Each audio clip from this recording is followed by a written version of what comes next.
네, 오늘은 더 좋은 것을 얻기 위해 좋은 것을 양보하는 자는 바보가 아니다 라는 제목으로 창세기 13장 1절에서 18절 말씀을 함께 살펴보려고 합니다. 1956년 1월 미국의 유명 시사 주간지 라이프 매거진은 충격적인 뉴스를 헤드라인으로 실었습니다. 에콰도르의 정글에서 5명의 유능한 미국 명문대 출신 젊은이들이 원주민에게 복음을 전하러 들어갔다가 무참히 창에 찔려 순교했다는 소식이었습니다. 당시 세상 사람들과 언론은 그들의 죽음을 두고 이렇게 탄식했습니다. 이 얼마나 불필요한 낭비인가. What a waste. 20대 후반의 젊은 나이에 또 창창한 미래, 탁월한 지성을 가진 그들이 총을 가지고 있었지만 총을 한 번도 쏘지도 않았고 그냥 죽임을 당했습니다. 하지만 그 팀의 리더였던 28세의 청년 짐 엘리엇은 이미 대학생 시절 자신의 일기장에 이런 유명한 말을 남기며 이 죽음을 준비하고 있었습니다. 참고로 그는 이 근처에 있는 위튼 대학을 다녔습니다. 그는 이렇게 일기장에 적었습니다. 영원한 것을 얻기 위해 영원하지 않은 것을 버리는 자는 결코 바보가 아니다. 그는 자신의 목숨과 젊음은 어차피 영원히 지킬 수 없는 것임을 알았습니다.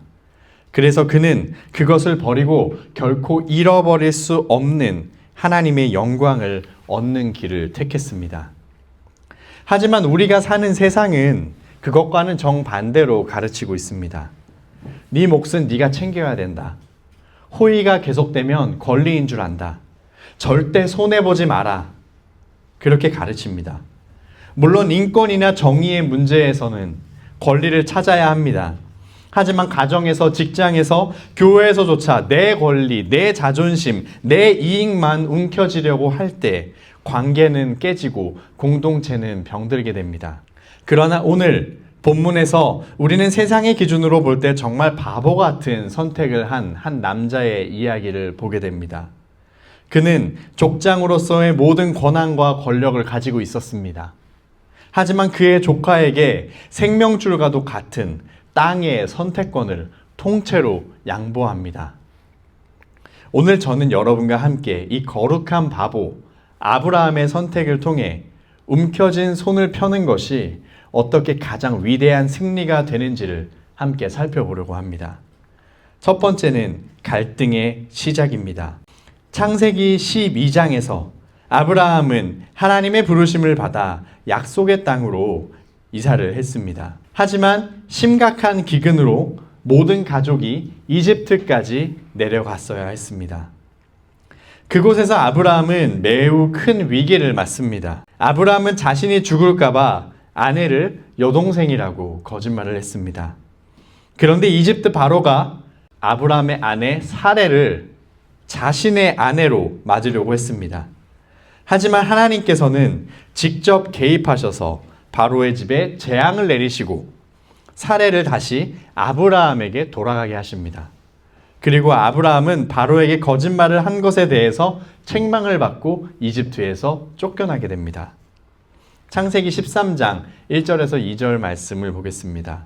아브라함이 애굽에서 그와 그의 아내와 모든 소유와 롯과 함께 네겝으로 올라가니 아브라함에게 가축과 은과 금이 풍부하였더라. 애굽에서 돌아온 아브라함과 롯은 엄청난 부자가 되었습니다. 롯은 죽은 아브라함의 형제 하란의 아들입니다. 롯은 아브라함에게 조카이면서도 아들과 같은 존재였습니다. 그러나 성경은 5절에서 6절에 갈등의 조짐을 보여주고 있습니다. 아브라함의 일행 롯도 양과 소와 장막이 있으므로 그 땅이 그들이 동거하기에 넉넉하지 못하였으니 이는 그들의 소유가 많아서 동거할 수 없었음이니라. 유목민들에게 가축이 먹을 수 있는 풀이 있는 땅은 필수적입니다. 없어서는 안 됩니다. 땅이 없다는 것은 가축을 키울 수 없다는 뜻입니다. 가축을 키울 수 없다는 것은 재산을 모조리 잃어버리는 것을 뜻합니다. 지금 아브라함과 롯에게는 가축이 너무 많아서 누가 먼저 좋은 땅을 차지하는지에 대한 권리가 매우 중요하게 생각되었습니다. 그리고 실제로 이 권리 때문에 다툼이 시작됐습니다. 창세기 13장 7절을 보겠습니다. 그러므로 아브라함의 가축의 목자와 롯의 가축의 목자가 서로 다투고 또 가나안 사람과 브리스 사람도 그 땅에 거주하였는지라. 마치 진열 때에 세일하는 물건이 딱 하나가 남았는데 두 사람이 얼른 달려가서 그 물건을 동시에 집었습니다. 양쪽에서 서로 잡아당기고 있습니다. 누가 먼저 가져갈지 지금 다투고 있는 그런 모습이 지금 아브라함과 롯 사이에 일어나고 있는 것입니다. 그러면서 지금 주변에 있는 사람들도 그것을 탐내고 호시탐탐 기회를 노리고 있는 상태입니다. 이들은 과연 어떤 선택을 할까요? 오늘 두 번째로 롯의 눈에 보이는 땅에 대해서 살펴보겠습니다. 먼저 롯의 반응을 살펴보겠습니다. 아브라함이 롯에게 내가 먼저 선택해라 라고 제안을 했습니다. 롯은 아유 삼촌 무슨 말씀이세요? 먼저 선택하세요 라고 하지 않았습니다. 롯은 기다렸다는 듯이 눈을 들어 요단 지역을 바라봅니다. 13장 10절에 이에 롯이 눈을 들어 요단 지역을 바라본즉 소알까지 온 땅에 물이 넉넉하니 여호와께서 소돔과 고모라를 멸하시기 전이었으므로 여호와의 동산 같고 애굽 땅과 같았더라. 롯의 눈에 그 요단 땅은 완벽했습니다. 경제적으로도 풍요로웠고 가축을 기르기에도 농사를 짓기에도 최적화된 좋은 땅이었습니다. 롯은 매우 합리적인 선택을 했습니다. 그러나 롯의 치명적인 실수는 자신의 눈에 보이는 것만 보았다는 것입니다. 그는 땅의 비옥함은 보았지만 그 땅 주민들의 영적인 타락함은 보지 못했습니다. 창세기 13장 13절에 소돔 사람은 여호와 앞에 악하며 큰 죄인이었더라고 성경은 기록하고 있습니다. 롯은 소돔 땅의 죄악을 알고 있었는지도 모릅니다. 하지만 그것을 무시했습니다. 당장 눈앞에 보이는 이익이 너무 컸기 때문입니다. 마치 하와가 선악과를 보고 먹음직도 하고 보암직도 하고 탐스럽기도 하다고 생각한 것과 같이 롯은 지금 자신의 눈에 보이는 요단 지역의 풍요로움을 마치 에덴 동산이나 이집트와 같다고 생각했습니다. 롯은 지금 눈앞에 펼쳐져 있는 좋은 땅을 향해 손을 뻗습니다. 그리고 요단강을 건너가서 동쪽으로 갑니다. 그리고 소돔 지역을 향해 점점점 내려갑니다. 그런데 나중에 보겠지만 롯은 좋은 것을 움켜쥐었지만 결국 그 선택 때문에 그는 전쟁 포로가 되기도 하며 나중에는 전 재산과 아내까지도 잃어버리게 됩니다. 세 번째로 갈등을 해결하기 위한 아브라함의 권리 포기에 대해서 살펴보겠습니다. 아브라함은 어떤 결정을 했을까요? 창세기 13장 8절에서 9절을 보겠습니다. 아브라함이 롯에게 이르되 우리는 한 친족이라 나나 너나 내 목자나 내 목자나 서로 다투게 하지 말자. 내 앞에 온 땅이 있지 아니하냐? 나를 떠나가라. 내가 좌하면 나는 우하고 내가 우하면 나는 좌하리라. 한마디로 너가 먼저 선택해라. 너가 오른쪽으로 가면 난 왼쪽으로 가겠다. 너가 왼쪽으로 가면 나는 오른쪽으로 가겠다. 라고 롯에게 모든 선택권을 양보합니다. 여러분 근데 이것은 놀라운 결정입니다.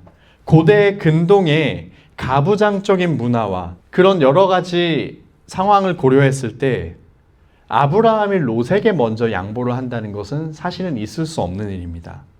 아브라함은 족장이었습니다. 족장은 모든 선택을 할 수 있는 권한이 있었습니다. 땅을 정할 때도 아브라함이 혼자 결정해서 나누어 주면 되는 것이었습니다. 하지만 그는 그 정당한 권리를 스스로 포기하고 양보합니다. 조카인 롯이 먼저 결정할 수 있도록 선택권을 줍니다. 도대체 어떻게 아브라함에게 이런 여유가 생겼을까요? 아브라함이 원래 인격이 훌륭해서 그런 것이었을까요? 아닙니다. 불과 얼마 전 12장에서 그는 자기 목숨을 부지하겠다고 아내를 누이라고 속여서 바로에게 보냈던 비겁한 사람이었습니다. 아브라함이 변한 이유는 하나님의 은혜 때문이었습니다. 그는 자신의 비겁함과 거짓말에도 불구하고 하나님께서 바로를 혼내시고 자신을 부자가 되게 하셔서 이끌어내신 그 은혜를 직접 체험했습니다. 그 실패의 자리에서 아브라함은 깨달았을 것입니다. 아, 내 인생은 내가 아등바등해서 지킬 수 있는 것이 아니구나. 내가 먹고 사는 일이 내 스스로의 노력이 아니라 하나님께서 책임지시기 때문에 가능한 것이구나 라고 아브라함은 생각했을 것입니다. 그는 이 일이 있기 전 이집트에서 약속의 땅으로 오자마자 한 일이 있었습니다. 창세기 13장 4절에 보면 그가 처음으로 제단을 쌓은 곳이라 그가 거기서 여호와의 이름을 불렀더라고 기록하고 있습니다. 그는 이집트에서 돌아오자마자 예전에 제단을 쌓았던 곳으로 향합니다. 그리고 그곳에서 하나님께 예배를 드립니다.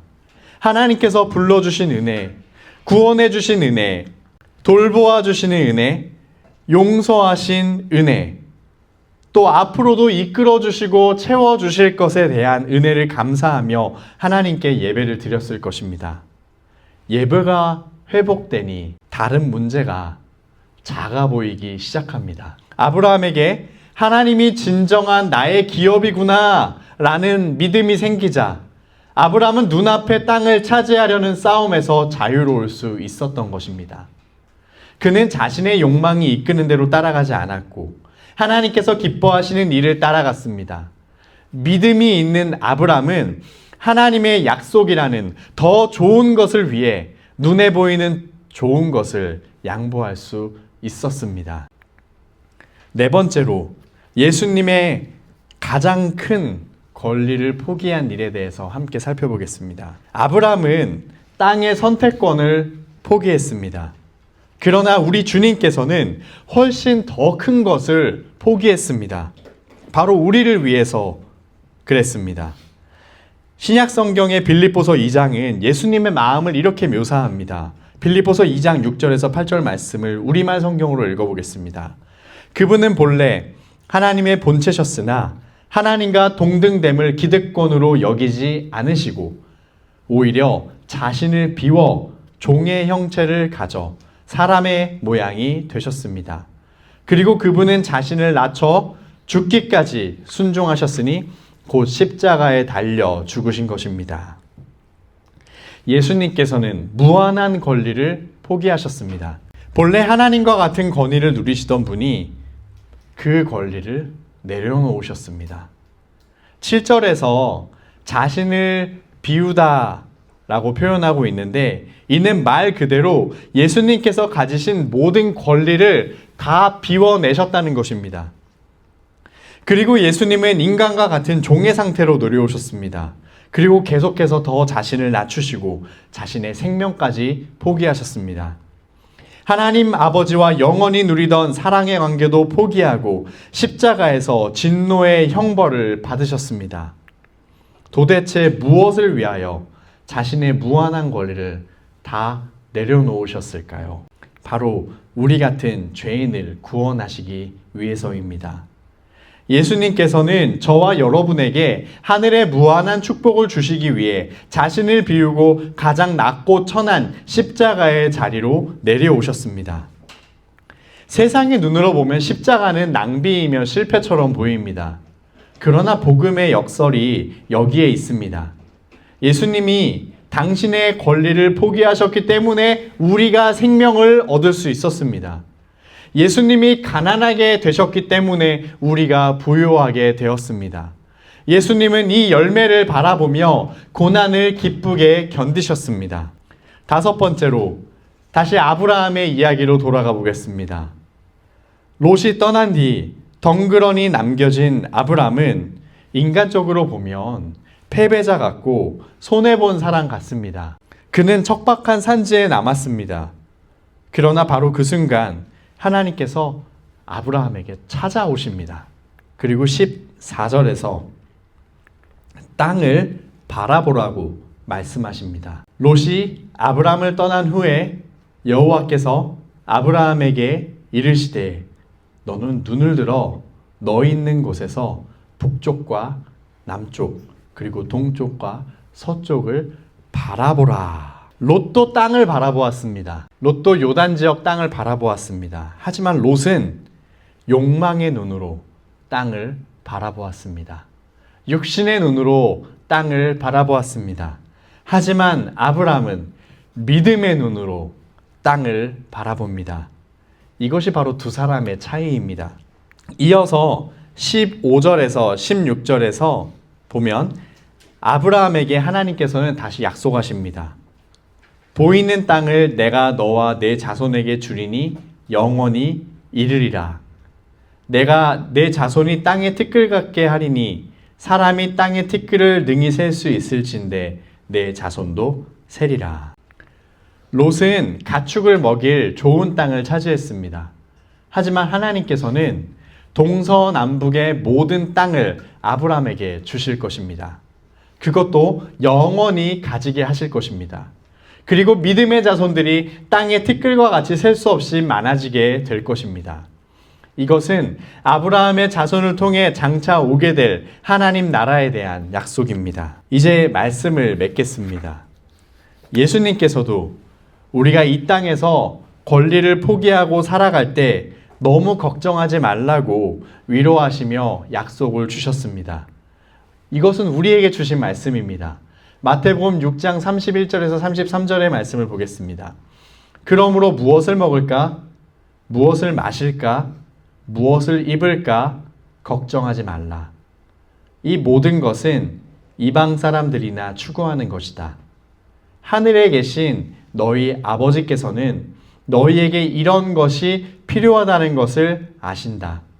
오직 너희는 먼저 그 나라와 그 의를 구하라.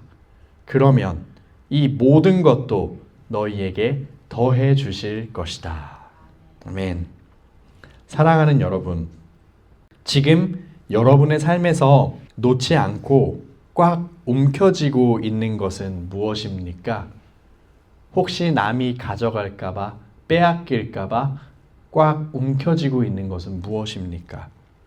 여러분의 자존심입니까? 금전적인 이익입니까? 편안함입니까? 아니면 유명세입니까? 여러분이 마땅히 받아야 할 대우입니까? 그런 것들을 놓으면 손해볼까봐 두려우십니까? 우리를 위해 모든 권리를 포기하신 예수님을 바라보시기 바랍니다. 그분을 신뢰하며 움켜진 손을 펼칠 때 하나님은 세상이 줄 수 없는 평안과 더 위대한 기업으로 채워주실 것입니다. 서론에서 말씀드린 짐 엘리엇 선교사의 이야기를 마무리하며 오늘 설교를 마치겠습니다. 사람들은 이들의 죽음을 헛된 낭비라고 조롱했습니다.